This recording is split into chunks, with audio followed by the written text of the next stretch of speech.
중생을 반연하는 자비. 중생이라 하는 건 생명이 있는 존재를 다 중생이라고 그럽니다.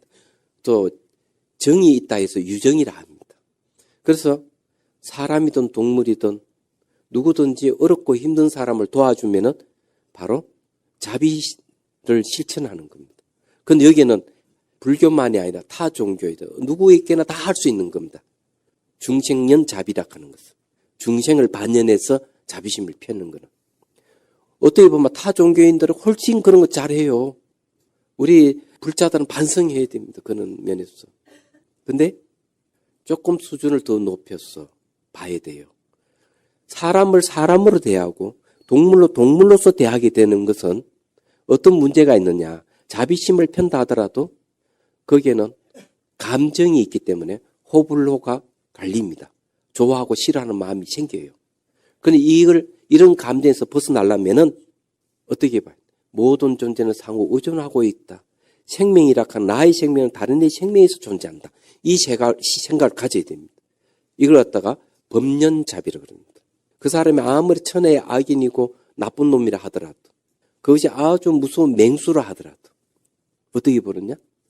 모든 생명으로 보는 거죠. 마음이라는 시각에서 보는 거죠. 모든 것은 마음이 만들었기 때문에 마음이 만든 것은 상호 의존하고 연계하는 세계예요. 그렇기 때문에 법련자비입니다.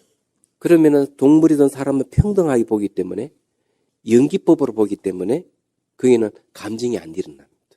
그 수준이 훨씬 높은 거예요. 얘기야.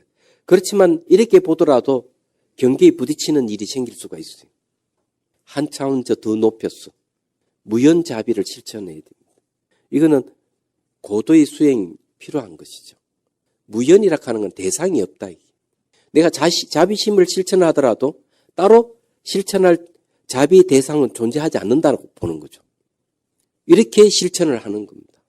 그래서 금강경 천머리에 대승 정종분이 또 그 얘기 나오잖아요. 보리심을 일으킨 불자가 어떻게 살아야 되고 어떻게 마음을 다스려야 됩니까? 이렇게 하니 부처님께서 얘기를 하시죠. 일체 중생을 구제하라.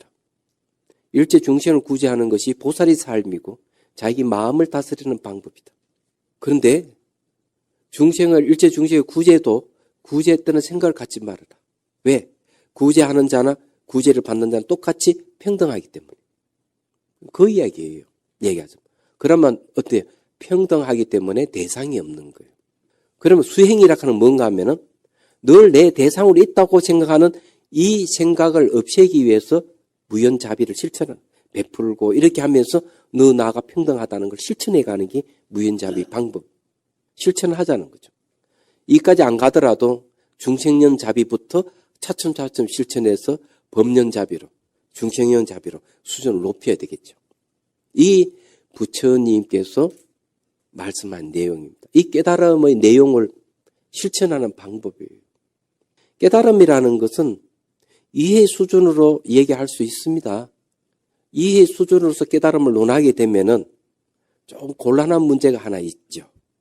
그게 뭔가 하면은 습관을 이기지를 못합니다. 이해라 하는 것은요, 지속성이 없기 때문에 술에 쩔어 있다든지 담배에 쩔어 있다든지 고기 먹는 습관에 쩔어 있다든지 욕을 하는 습관에 쩔어 있는 사람은 부처님 가르침을 이해해서 깨달았다 하더라도 감정이 돋치면 그 깨달음 온데간데 없어요.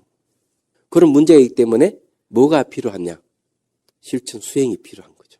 그래서 내가 깨달았다면은 그 깨달음을 실천해. 이게 아주 중요하다.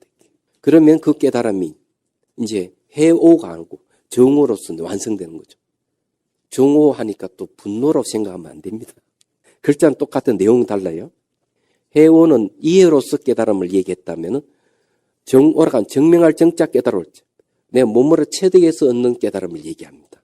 그래서 이거는 깨달음은 누구나 깨달을 수 있어 쉽습니다. 어려운 건 아니에요.